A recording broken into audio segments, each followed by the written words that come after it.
All right, so here it is nighttime. I'm trying to get ahead of the game. I'm trying to do some work at night while I can. It's nice and heated in here. There's a little bit of light. So the first thing I want to do is put a temporary set of stairs going from this first floor up to the second floor. I'm just going to build that out of a 2x12 stringer, and I'll probably just use whatever I have laying around for the treads, 2x4s, 2x6. I got plenty of lumber sitting around, so there's no reason why I can't use it. I may actually build a steel staircase with wood treads later on, but for right now, it's really annoying to get up and down this ladder every time to go upstairs. It's not efficient, it wears you out. So I'm gonna do open stringers with the 2x12s. I'll put them up here.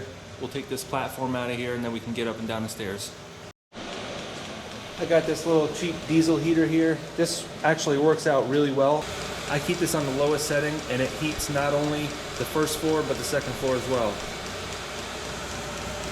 When I'm in here I just crank it up, but I pretty much leave it on all the time. It creates heat very efficiently without adding moisture to the room like you would with propane.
Test her out. Hey! Hey, bring the tape up.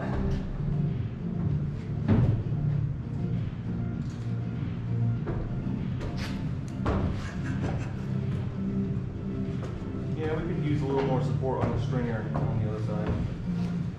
Ain't none. Whoa, look at that! Should have done that a couple months ago. Should have done that a long time ago.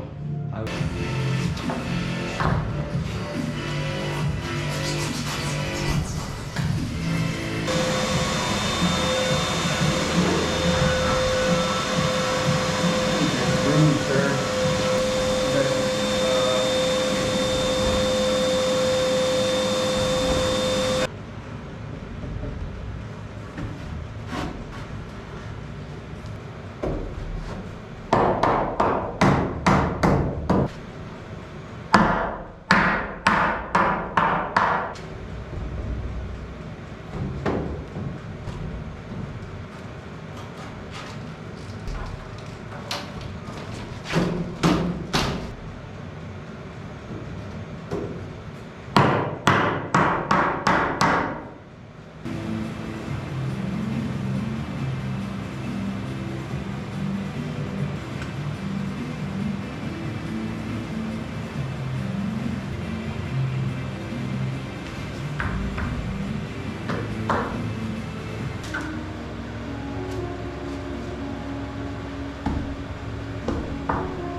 Well, I got all this framed in here. I got the stairs in.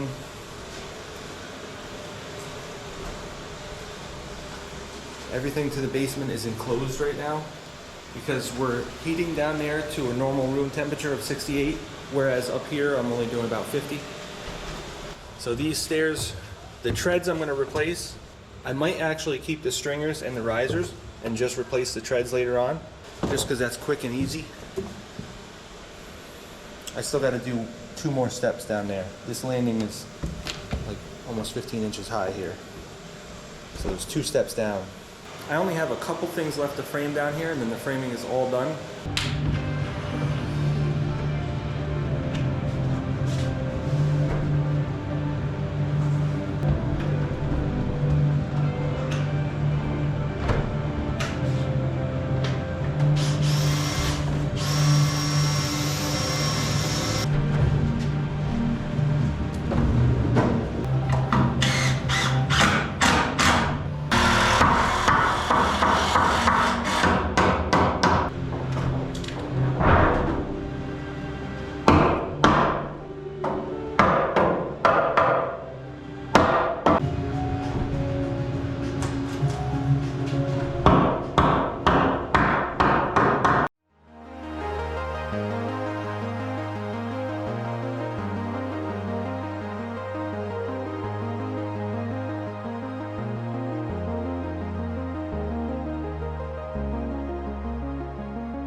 So the framing on the first floor is done here. It's 99% done anyways. Maybe a few nailers are left, but that's it.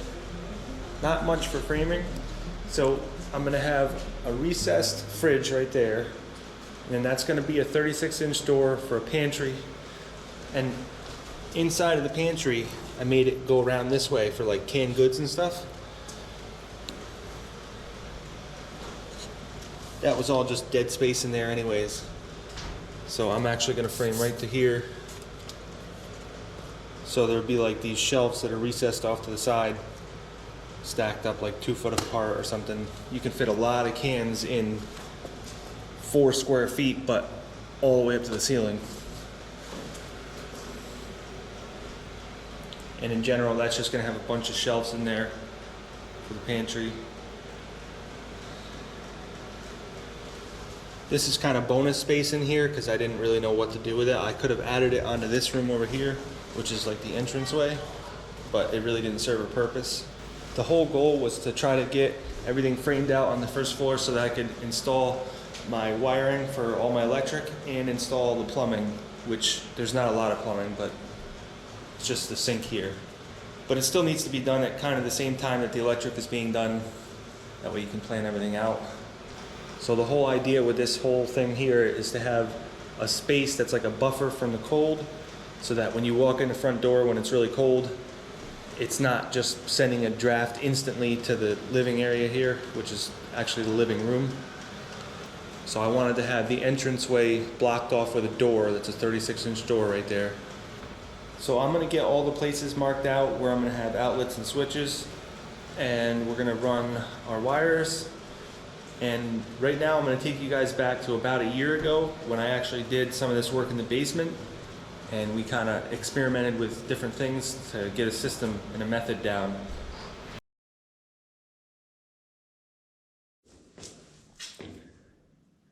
There's a few different ways that you can put outlets in an ICF wall, and we're going to do some experiments to see which ones work the best. Ideally, you can get a special one that's meant for this, but they're $10 a piece, and you got to order them online. So I'm going to try to do something that I can get at a local store. So what we're going to do right now, by code, you need at least a 50-pound pull-out strength on these. This is the ideal outlet that I'm going to try to do. This is just a regular 18 cubic inch box, and I just foamed it in. I left 3/8 of a space around all 3 sides. Foamed it in with the great stuff. And I'm thinking that this is going to be plenty strong enough. So what I'm going to do is hook a luggage scale to those hooks, and I'm going to try to pull that out from the wall. I let this stuff cure overnight, but it should probably only take about an hour to cure anyways. So all I did was put some hooks on here. We're gonna pull that out with a luggage scale. It goes up to 80 pounds. So if I can pull it with all 80 pounds and it works, then that's more than good enough.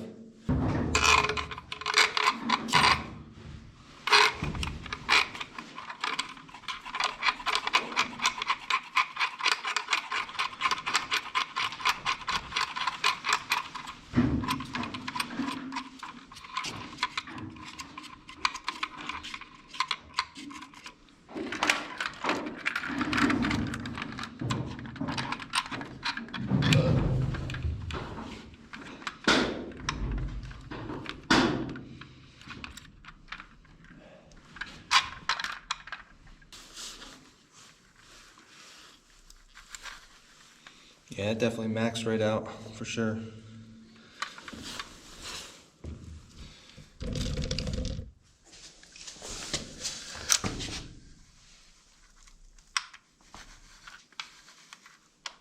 That's well over 100 pounds. And it still showed no signs of giving up.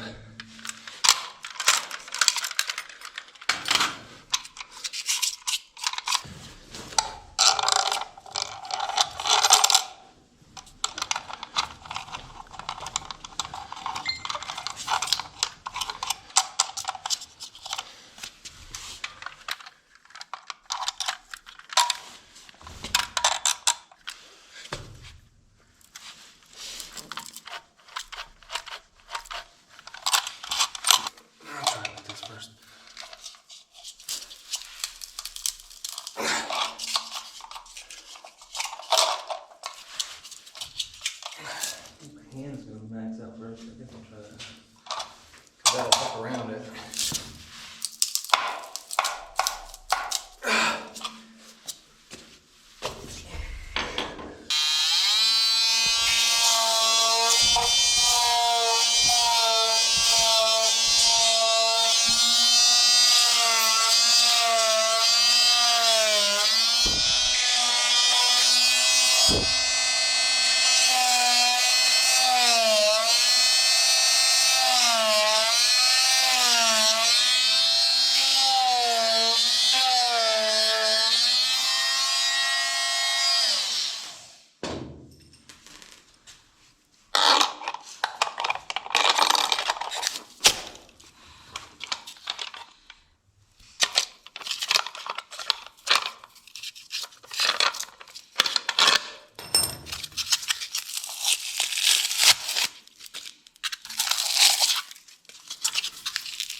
You can see that sticks to it pretty good.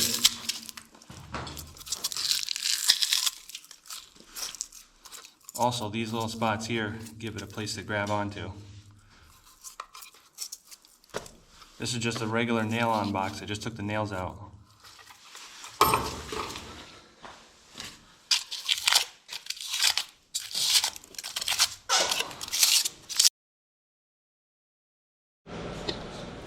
So I figured out that a Makita radio plus a Square D home line arc fault breaker package plus a Bosch GLL3 300 laser equals exactly 18 inches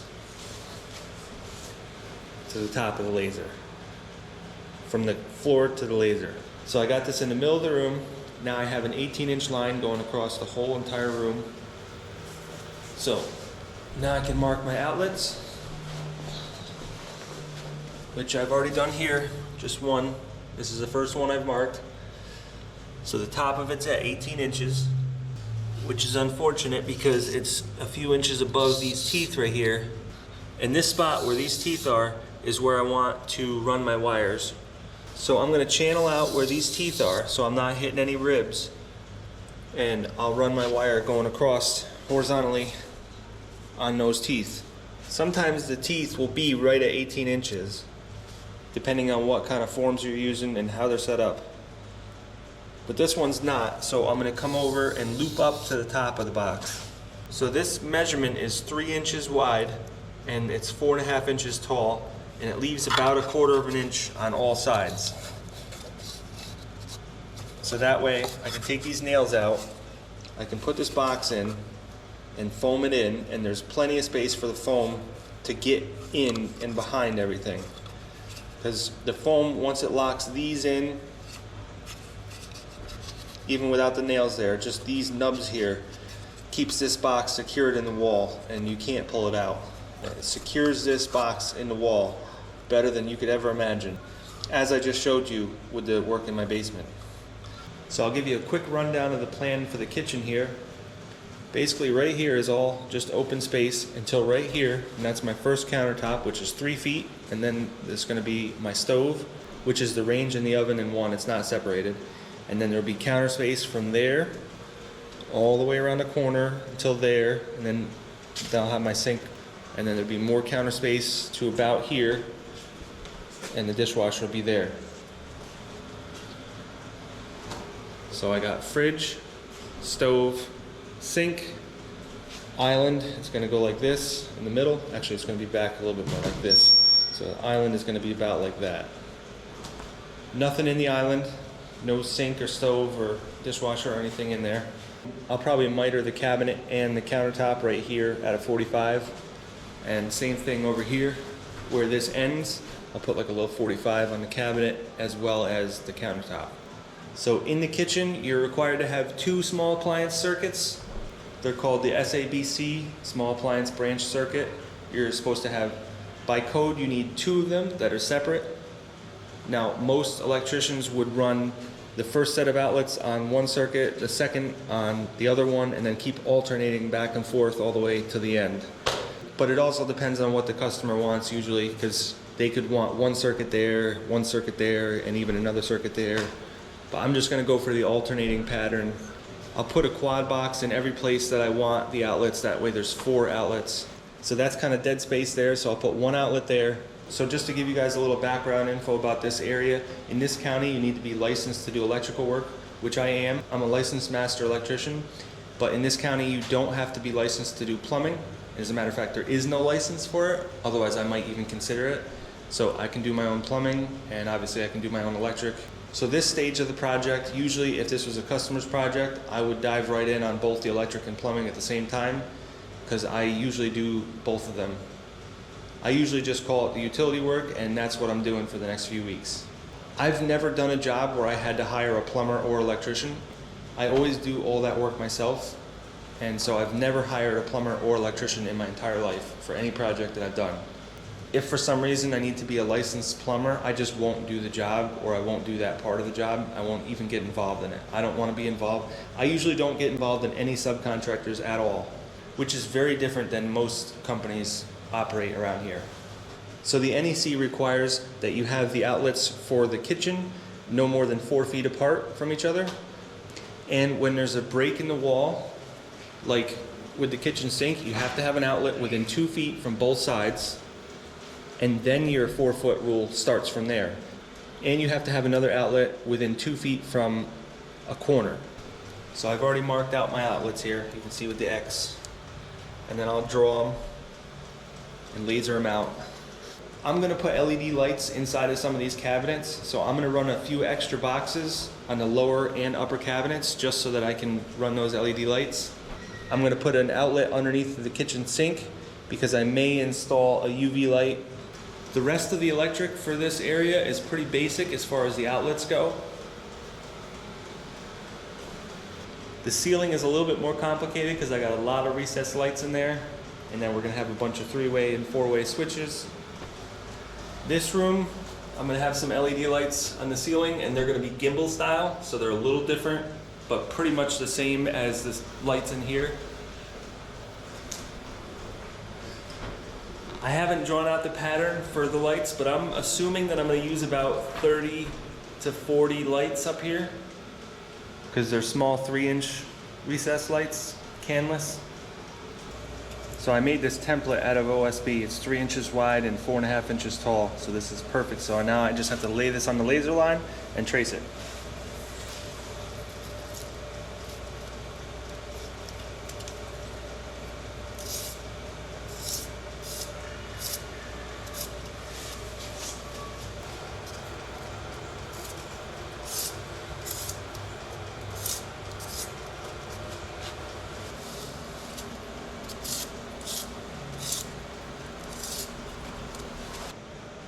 So unless a customer wants something different, I usually run my outlets at 18 inches to the top of the box, and then I do my countertop outlets as well as any switches at 48 inches to the top.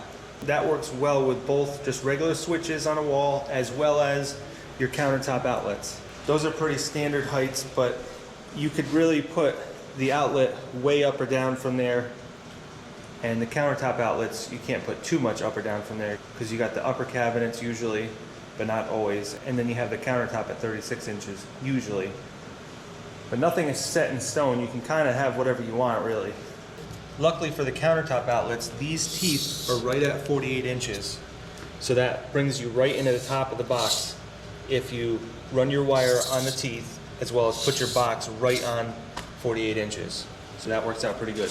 Doesn't quite work out like that with this just because these forms are only 16 inches, so you're actually 18 inches really. But that's not a big deal because the wire will just come up like this to the top of the box. You could also come down like this, but it's just a little bit shorter to go up top. So the requirements for the minimum spacing starts again at the end of the stove. And then from there, it's a maximum of 2 feet to the first outlet. So I need one underneath this window, which obviously I can't get up as high as those ones. So I'm just gonna put a single box and it's gonna sit right underneath the window. That's that little one right there. And then from there, it's every 4 feet. So that's less than 4 feet, less than 4 feet. And then coming out from the corner, it needs to be 2 feet or less. And then 4 feet from there. So every time you have a break, whether it's a corner or a sink or a stove, whatever it is, you need to be 2 foot from that and then every 4 foot from there until you get to another break again, and then it starts all over. I think the idea is that most appliances on a countertop have a 2 foot cord. So you need to be 2 foot each way to an outlet. So if you're right in the middle and it's 4 foot or less, you should be able to reach one or the other. So I'm the kind of guy that can't really work and talk at the same time. I can do one or the other very well, but I can't do both at the same time. It kind of messes me up. So we'll just go right into doing this and get this all knocked out.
So I took one of these small little electric chainsaws and I put a wheel on it, and it's spaced out 2 inches from the end of the chain. So basically this wheel rides the wall and it gets 2 inches in. That way you don't go too deep and get into the concrete, because these forms are 2.5 inches thick. So you're getting almost to the concrete, but not quite. So it should save the chain a little bit better.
To get this kitchen sink to vent, what I need to do first is run the drain this way and then go up with the vent from there.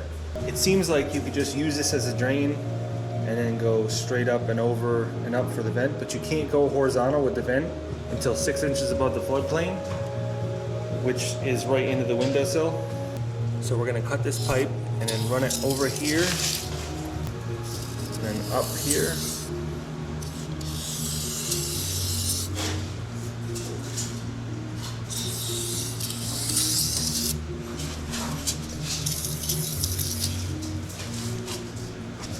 This way the drain runs horizontal, but the vent does not. It's kind of stupid because you're using a little bit more pipe and you're kind of backflowing, but whatever. If these windows were up another like 3 or 4 inches, then I wouldn't have had to do that, but it's no big deal.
So the kitchen sink has a waste pipe and vent. So the vent goes up, and then I needed to offset it a little bit just so that when it gets down to here, it's right into that hole. That was a knockout that I put in there when I was pouring the concrete. I just have these pipes here to help hold this up into position and I'm gonna foam it in now. But you can see how it's weird how I had to do this. Instead of dropping straight down and then bringing the vent over, you can't do that because the vent would be horizontal and it wouldn't be 6 inches above the floodplain. So I had to do this. It's kind of silly, but this is what you gotta do. And come up and over with the waste pipe and then tee off and then go up from there. So the vent pipe going all the way over there has a pitch going back down this way, because any moisture that accumulates in it needs to be able to drain somewheres. And when it gets over to here, it's going straight up, so it can't drain out of there. So I have to pitch it from there down to there, 1/4 inch per foot until you reach there. So now I can just put little globs of foam to hold this in place, just enough to get it inspected. And then once I know everything's good to go, then I'll foam the whole thing in. That way there's no thermal bridging here. But for now, we'll just put little globs. That's all you need. That'll hold that whole arm right there. Put another one down here.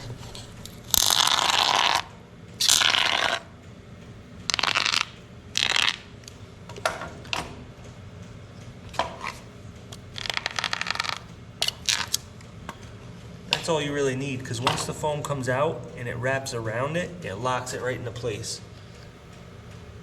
And I'm not even kidding when I say it's like super strong.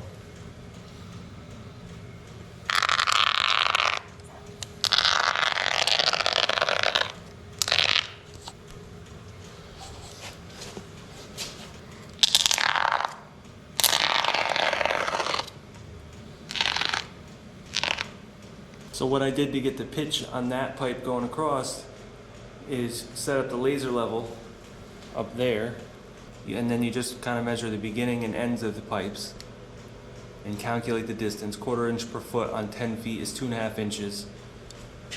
So you know it's 2.5 inches difference between there and there.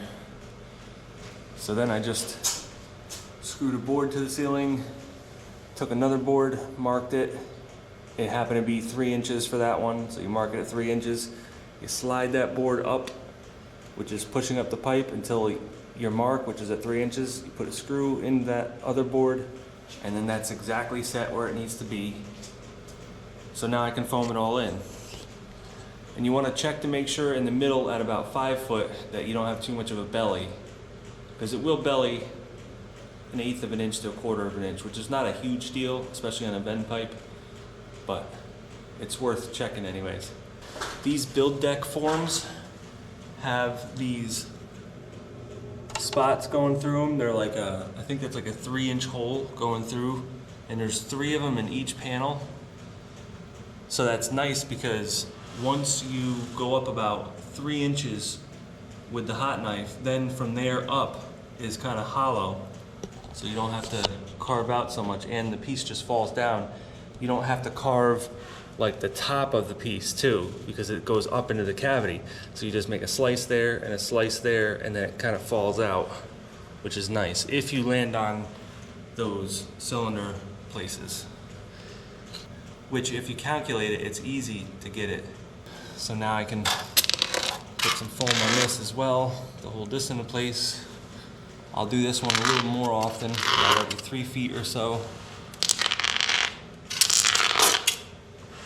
And the nice thing about this foam is that it grips the EPS really good, because the EPS is always rough, and this foam loves rough surfaces.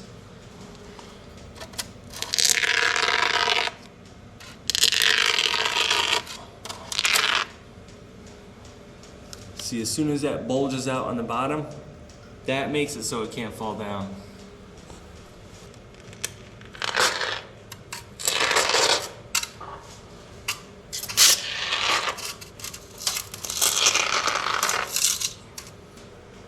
So now that this is all situated, I can go ahead and configure my electric. I just wanted to get this in to get a feel for where I need to run my wires. And as it turns out, it's better for me to run my wires behind this pipe, but I would have rather just had this in here, made sure everything worked, and then it's fine to run it behind it. It's no big deal. Once everything dries, I can take those little pipes out I can take those pieces out and that piece out. So over here in the living room, there's another vent pipe that I need to take care of. And this one is for the bathroom downstairs. And I actually partially installed the bathroom downstairs so that we could use it. And so this pipe is actually currently being used as a vent, and it's just going out the window for now. So I want to adjust this and get this pipe ran all the way up to the roof. And then once it's all the way up there, I'll make the connection here. That way I'm not dealing with a bunch of smelly pipes. But I put a knockout on this side of the roof for this pipe, so I need to run this all the way up to the roof. So I have another knockout going through this floor up to the second floor and into the wall up there. So this will just kind of stay like this and go straight up through that knockout and then through the roof. And I'm only doing this right now because I need to run my wires across here for this outlet, and there's going to be another outlet over here. Otherwise I would deal with the electric first and then deal with the plumbing, but this is what I'm saying about doing them both at the same time. You kind of got to do that just so you have a feel for things, because you don't have as much room as you do in like a 2x6 wall. You only have 2.5 inches to work with, so some things get a little bit weird and you kind of got to plan that out from the beginning. So for the recessed lighting, I want a little bit more in the kitchen than I do the rest of the room. So I spaced the kitchen on 30-inch centers, and then when I got to the living room and the dining room, I switched to 60-inch spacing here. But what I did is alternate, so now instead of squares like over there, there's one in the middle too. So it's 1, 2, 3, 4, 5. So there's no more than this space, which is like 40 inches apart. Over in the kitchen, I got 30-inch spacing, and then I brought these two over the sink that are centered on the sink. But the rest of them are 30-inch spacing. And then once it gets out away from the wall, then it's back to the 60-inch spacing. I ended up just snapping a grid of 30-inch spacing, and then I just kind of select which ones I do or don't want where they intersect. So like that. And then I'll use a hot knife to cut that out. After that's all cut out, I'm just going to take a piece of plywood and put some construction adhesive on it and just stick it up there. Now we'll let this set up overnight, so we just do all of them at once, which in here is like, I got like 50 of them. It's like 45 or something like that. So this is a good way to like run a production line doing these in here. Just do everything all at once. Just all the processes, you just do them all at once. And then I don't know if you can see it, but I got like a blue chalk line from there to the next one. That's representing where to go with the channel to run your Romex.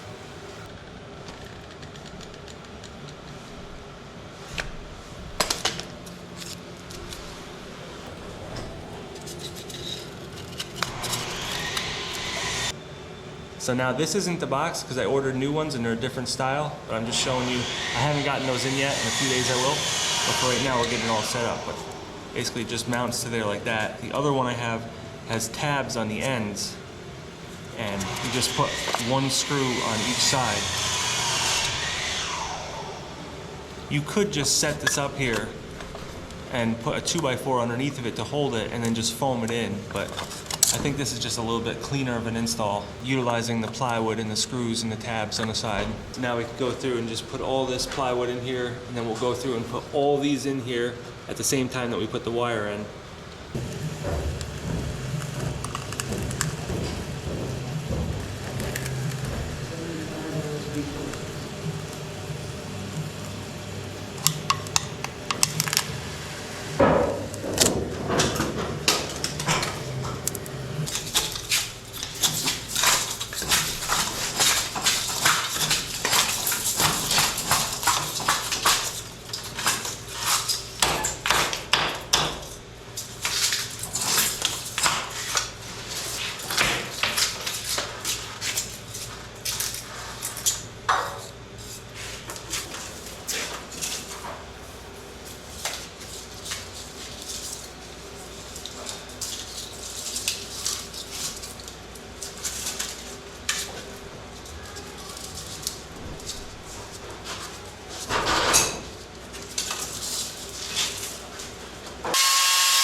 Right here. What's up?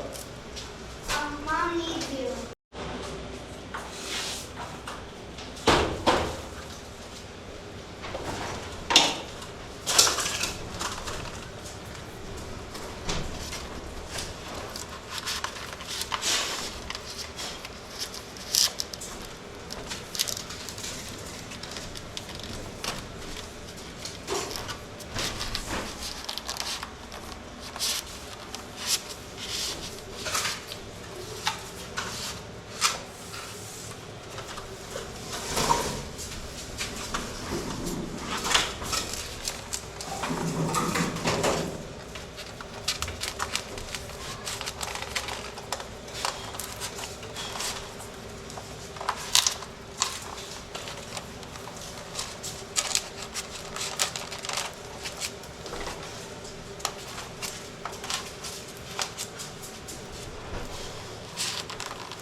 I got all the wires for the kitchen channeled in, so I'm gonna install some boxes in here. I got this laser line set exactly where I want the top of the box. So now the whole room, I don't have to guess, I just go around and slap them in. The kitchen is one place where the outlets are closer to eye level, so you can actually see if something's straight looking down the wall. Usually the outlets on the floor don't matter because nobody's ever down that far where they can see if they're straight. But the kitchen is a place where I try to make things look as straight as possible.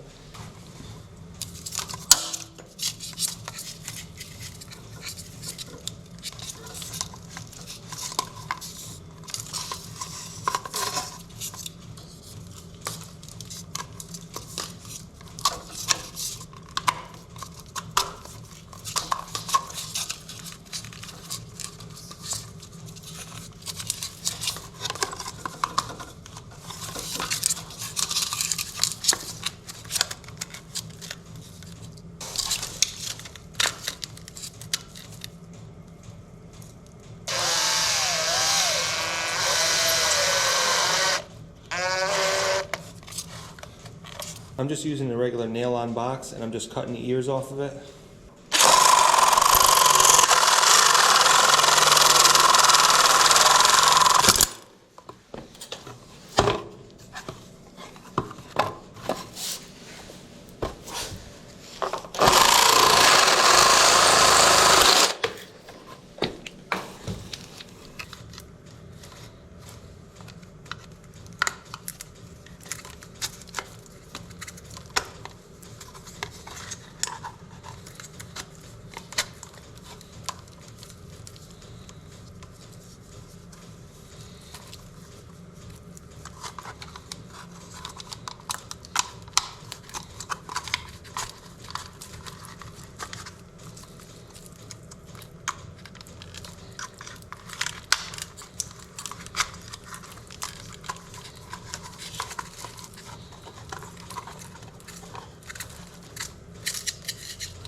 This first one that I did, the plywood was too high up and I couldn't see the laser on the box. I could get the gist of it from the side, but I could see that it was easier to put the block on the bottom and let the laser guide the top. And this way works a lot better. I just want to get all these set and then I'll go back and foam them all in. It's much more efficient to be production line set up. So you install all the boxes and then go back and foam them all in.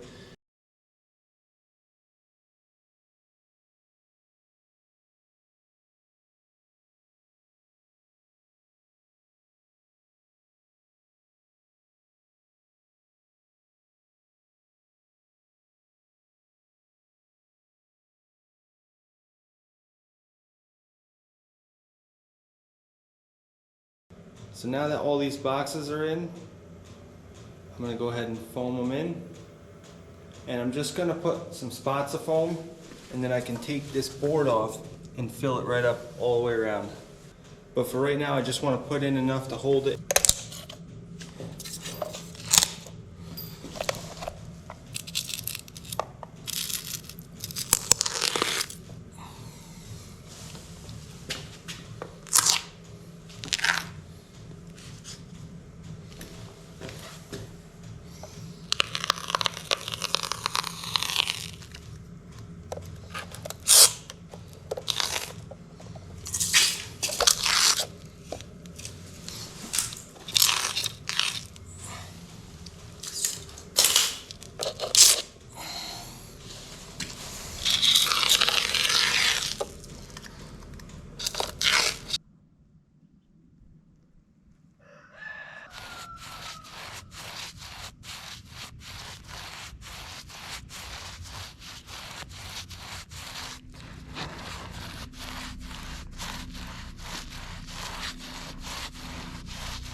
Alright, so I got some kitchen lights installed here and the dining room lights, and then I just need to finish up a few of these living room lights.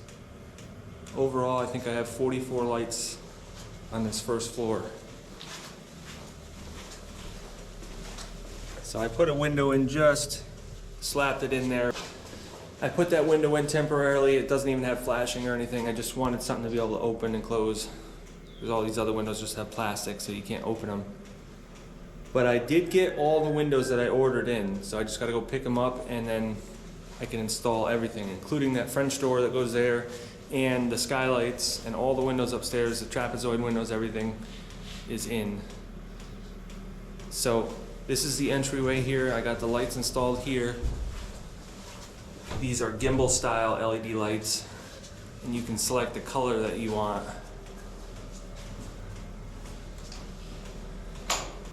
So I know I didn't show that much electrical work here, but I'm just trying to fly through it.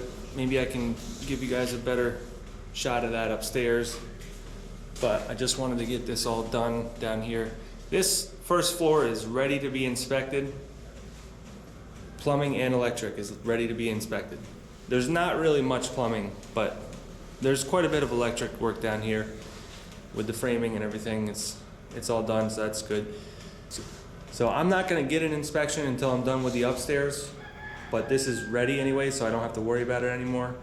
And what I think I'm gonna do here is actually set up to build my cabinets and get those all built right in the kitchen here. And then I'll set those aside, and then we can wait till we get the upstairs done, and then I can sheetrock or put wood on whatever needs to be put on, and then I can install the cabinets later on. This entryway is pretty cool because it's got the cathedral ceilings in here. So I got some outside lights there, and I also put another switch on the other side of the door here for auxiliary outside outlet. And what that's gonna be is, it's gonna go way up on the top of the building near the soffit, and that's gonna control several different things depending on what I need. I'm gonna put a big giant LED light up there to be able to shine on the whole pond, as well as an outlet for Christmas lights. I don't know if any other electricians do this, but a lot of times when I'm talking to customers about switches, most of the time they want dimmers on a lot of the lights. So instead of putting a dimmer, what I actually do is put a wireless dimmer, and you can control it with your phone. And it's not much more money than a regular dimmer, because dimmers are already pretty expensive compared to a regular switch. So when you get involved in these wireless switches, you can do 3-way, 4-way, 5-way, 6-way switches, and you don't have to run any 3 wires. So that's what I do a lot of times when I'm doing jobs, like electrical jobs. So like this switch right here, this is gonna be a 3-way switch. One to go over the stairs, to go up and down the stairs, and then the other one controls the lights when you're coming down the stairs to turn on these kitchen lights. Well, I don't need to run any wires to this because both of those are going to be wireless. So basically a little dimmer goes in here, and it's just run off of a battery, and it transmits the signal wirelessly to the other switches here. That way I don't even have to run the 3-wire. But a lot of times it actually makes more sense to do that, because the amount of money that it would cost for a 3-wire to run from there all the way up and around to there, plus you got to buy the switch, and you got to also feed this too, so there's some more 2-wire that you got to bring from another switch. So when you factor in all those things together, it might actually be cheaper to just buy a wireless switch or a wireless dimmer. But the cool thing is that you can control everything from your phone, and if you're away on vacation for a while, you can set it up so that different lights randomly turn on your house so that people think you're home. It's kind of an extra security measure. So like I said, this is going to be the refrigerator. It's recessed back. It's like a little alcove for the fridge. And then that is the pantry closet. And then we have my second floor radiant heat coming down in this wall that divides them. And underneath that goes straight down. That was a knockout that I put on the first floor. I got another knockout there. I still got to install all my plumbing here for the second floor. And that's going to run right down here. And so there'll just be a little boxed off area right here for a 3-inch pipe to go down. But other than that, the framing, the electric, and the plumbing is 99% done down here. So now I can move upstairs and do that. There's a little bit more framing up there, about the same amount of electrical, a little bit more plumbing. But overall, I'm excited to just keep going. It's nice to be able to do this when it's cold. There's not much else going on outside. It's just cold and windy, and then when it's not cold and windy, it's wet and muddy. So there's just no reason to be outside, really. I know a lot of people are gonna ask how I'm gonna put the sheetrock on the ceiling because there's nothing to attach to. So how I'm gonna do this is furthest down with 3/4 inch strips. I'll use 1x3 strips on the ceiling on 16-inch centers. And I'm gonna glue that up with Gorilla Glue construction adhesive. And I know that sounds crazy, but watch this video from a year ago when I was doing this in the basement, and I'll show you how strong this stuff is. The first method here is just regular 1/2-inch plywood, and all I did was use Gorilla Glue construction adhesive, and I just put a bead on there, I stuck it up, and that was it. I walked away. And then this is 3/8 PVC.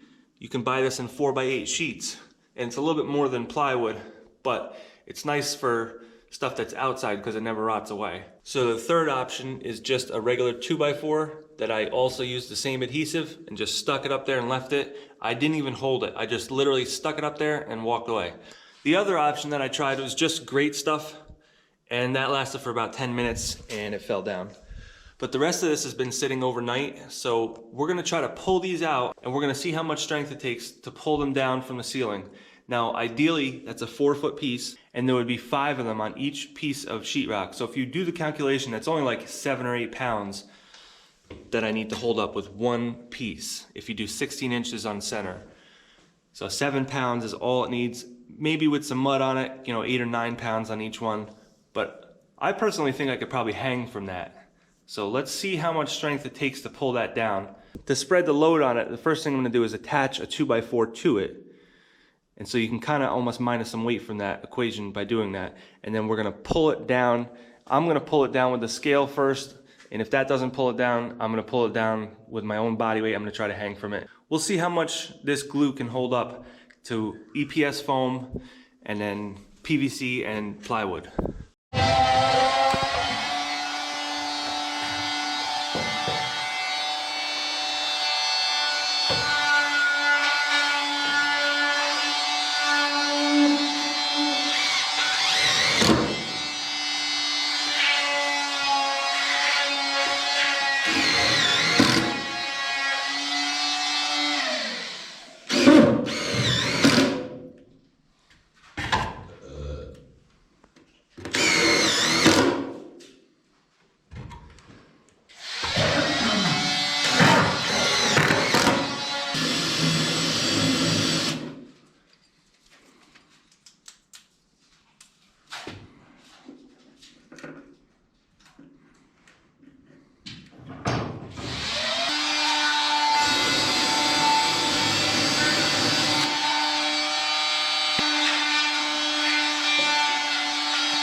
That's at least 100 pounds.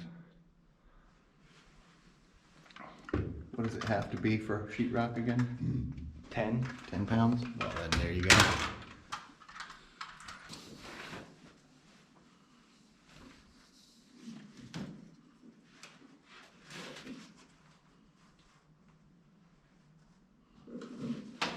£200.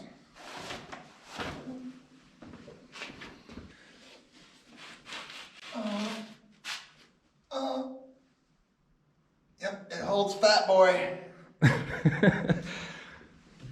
That's amazing though, right?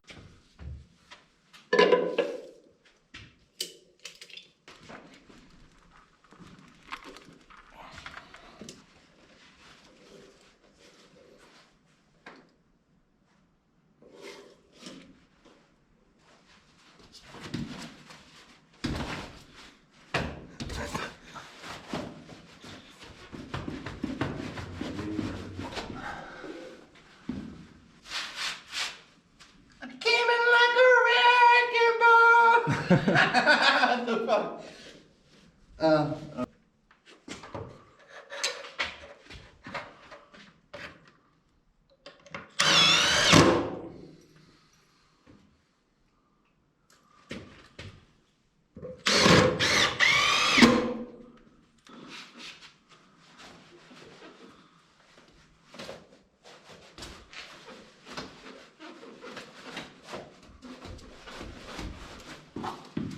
I can't pull that out now. I don't know how we're gonna get it out.